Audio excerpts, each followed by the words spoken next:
करते हैं उसको इशारा। सत्संग क्या होता है? सत्संग इशारा होता है। सत्संग रेडीमेड कपड़े की दुकान होती है, और रेडीमेड कपड़े में क्या होता है? जो जिसको जैसा फिट आया वो पहन के चले गए।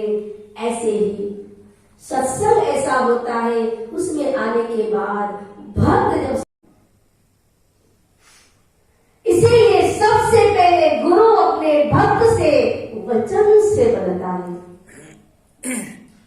इतिहास में जो राजा हरिश्चंद्र की बात हम करते हैं, सिभी राजा, दधीचि ऋषि, जितने भी संत और भक्त की हम बात करते हैं, उनको क्यों याद किया जाता है? क्योंकि सत्य के लिए उन्होंने वचन का पालन किया। जो वचन से बंध जाता है और उस वचन के ऊपर जो भक्त चलता है, तो उसकी संसार की सारी उलझन खत्म हो जाती है। गुरु महाराज जी वचन इसलिए दिलाते हैं कि जब भक्त वचन लेकर के चलना शुरू करेगा, तो गुरु महाराज जी हमारे संसार के बीच में आने वाले कांटे, पत्थर और खराब रस्तों को साफ कर देते हैं, जिससे भक्त भक्ति के मार्ग के ऊपर आसानी से चल सके बिना रुकावट के।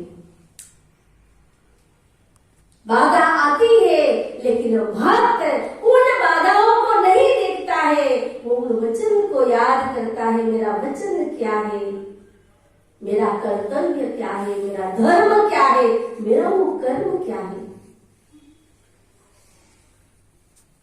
क्योंकि जो धर्म से वचन से मुकर जाता है, युक्त हो जाता है, वो जीव फिर से संसार के संस्कारों में भीड़ जाता है। पर कहा, सुबह का भूला हुआ शाम को घर आ जाए, उसको भूला कहते नहीं है।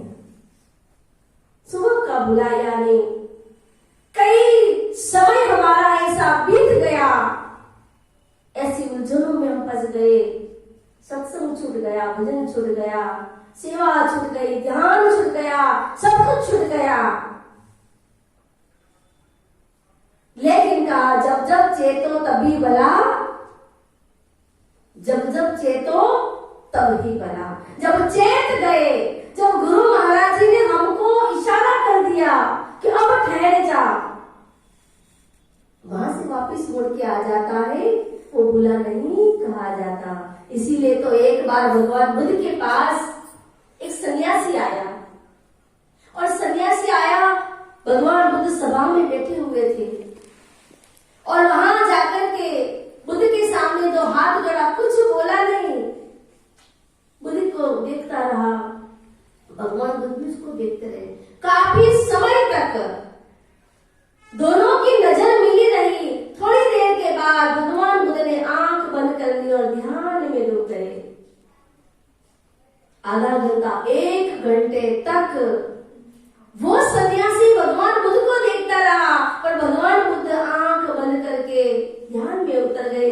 देखने वाले शिष्य ये कह रहे, समझने लगे कि देखो, एक कोई आया है, कुछ कहना चाहता है, और गुरुदेव ने तो आंख बंद कर ली, और वो तो ऐसे ही बैठा है। 1 घंटे के बाद वो जो सन्यासी था, वो उसकी आंखों में आंसू बहने लगे, और इतना प्रसन्न था, वो खुशी के आंसू थे। उसने दंडवत प्रणाम किया। भगवान बुद्ध ने आंख खोली और प्रणाम करके आशीर्वाद लेके खुश होता होता निकल गया। उसमें भगवान बुद्ध का शिष्य जो आनंद था, उसने प्रश्न किया कि गुरुदेव, न उसने कुछ कहा, न आपने कुछ कहा, तो ऐसा क्या हुआ कि आपके सामने वो बैठ के आपको देख करके खुशी के आंसू भी आए, और वो खुश होके चला भी गया? आखिर उसको मिल क्या गया? तो भगवान बुद्ध ने अपने शिष्यों को सुनाया कि देखो, एक घोड़ा था, उस घोड़ा चलाने वाला जो चालक था, तो कहते उस घोड़े के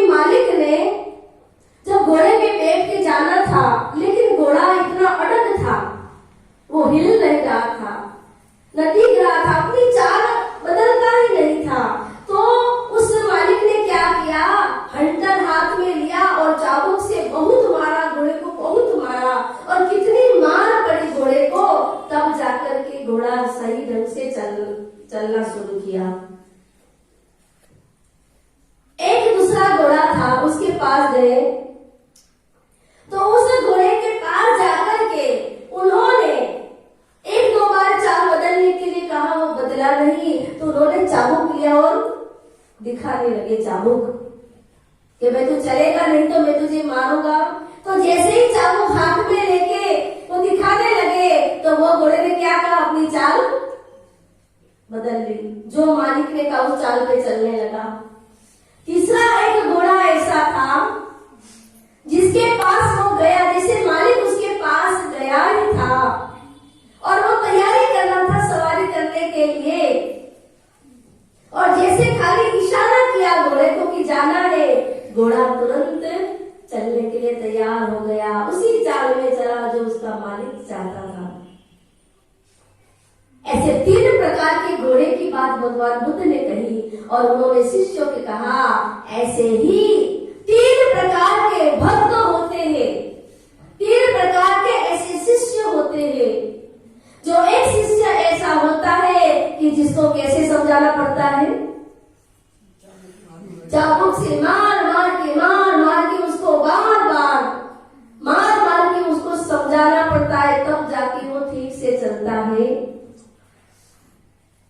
दूसरा शिष्य ऐसा होता है कि जब भटक जाता है तो कहते हैं उसको केवल चाबुक बता करके बताना पड़ता है तो चलना शुरू कर देता है।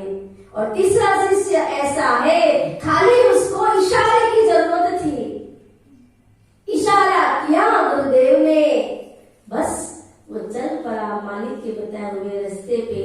इस 3 घोड़ों में से जो तीसरा नंबर का घोड़ा था, ये आया हुआ सन्यासी उसी प्रकार का घोड़ा था, उसी प्रकार का वो शिष्य था कि जिसे खाली इशारे की जरूरत थी। वो साधु तो बन गया था, लेकिन वो भटक रहा था, उसे खाली एक इशारे की जरूरत थी, इसलिए उसके सामने में ध्यान में डूब गया। वो समझ गया कि मुझे भटकना नहीं चाहिए, मुझे केवल अपने अंतर जगत में जाना चाहिए। मेरे इशारों को समझ गया और वो उस खुशी को लेकर के गया, इसलिए उसको आनंद मिल गया। ऐसे ही सदगुरु महाराज शिष्य को संतों द्वारा किसी न किसी प्रकार से भक्त को इंडिकेट करते हैं, उसको इशारा। सत्संग क्या होता है, सत्संग इशारा होता है। सत्संग रेडीमेड कपड़े की दुकान होती है, और रेडीमेड कपड़े में क्या होता है, जो जिसको जैसा फिट आया वो पहन के चले गए। ऐसे ही सत्संग ऐसा होता है, उसमें आने के बाद भक्त जब सत्संग को सुनता है तो वो जो समझ जाता है सत्संग के इशारों से, वो समझ जाता है, फिर वो अपने जीवन में गुरु महाराज जी के चरणों में लगाने का प्रयास करता है। लगे तभी रहोगे गुरु से, जब निरंतर हमारे दरबार में आना जाना रहेगा, सत्संग मिलता रहेगा, ज्ञान भजन साधना होती रहेगी, क्योंकि सत्संग से ही भजन होता है। सत्संग मन को टटोलता है, सत्संग मन को झंझोड़ देता है। जब झंझोड़ देता है मन को, तो बिखरा हुआ मन क्या होता है, शांत हो जाता है। आपको धागे को सुई में परोना है, तो धागे को क्या करते हैं, क्या करते हैं, बिखरे हुए धागे को गीला करके आप उसको